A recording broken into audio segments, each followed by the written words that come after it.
Pazhayangadi Thavam railway മേൽപ്പാലത്തിന് സമീപം gas tanker lorry തകരാറിലായി. മണിക്കൂറുകളോളം ഗതാഗതം തടസ്സപ്പെട്ടു.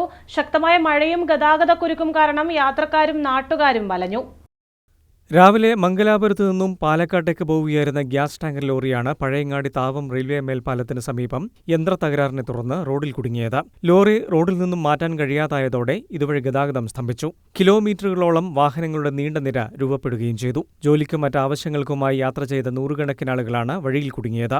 സംഭവസ്ഥലത്ത് ആവശ്യത്തിന് ട്രാഫിക് പോലീസിന്റെയോ മറ്റ് ഗതാഗത നിയന്ത്രണ സംവിധാനങ്ങളുടെയോ സാന്നിധ്യമില്ലാതിരുന്നതും ജനങ്ങളുടെ പ്രതിഷേധത്തിനിടയാക്കി. ഒടുവിൽ പ്രദേശവാസികൾ തന്നെ രംഗത്തിറങ്ങി ഗതാഗതം നിയന്ത്രിക്കുകയായിരുന്നു. ഇവിടെ ടാങ്കർ ലോറിയാണ് ബ്ലോക്ക് ആയിട്ടുള്ളത്. ഇത് ഒരുപാട് ടൈമായി, ഏകദേശം 1 മണിക്കൂറിന് മുകളിലായി. ഇവിടെ ഫുള്ള് ബ്ലോക്കാണ്. ഇവിടെ ബ്ലോക്ക് നീക്കാനും ആളില്ല. എന്താ പറയേണ്ടത്, ടാങ്കർ ലോറി ഇല്ലാണെങ്കിൽ അവിടെ കടന്നുറങ്ങിയാണ്. വണ്ടി കടന്നുറങ്ങിയാൽ ബ്രേക്ക് ഡൗൺ ആയിട്ട്. ഇവിടെ ബ്ലോക്ക് നീക്കാനും ആളില്ല.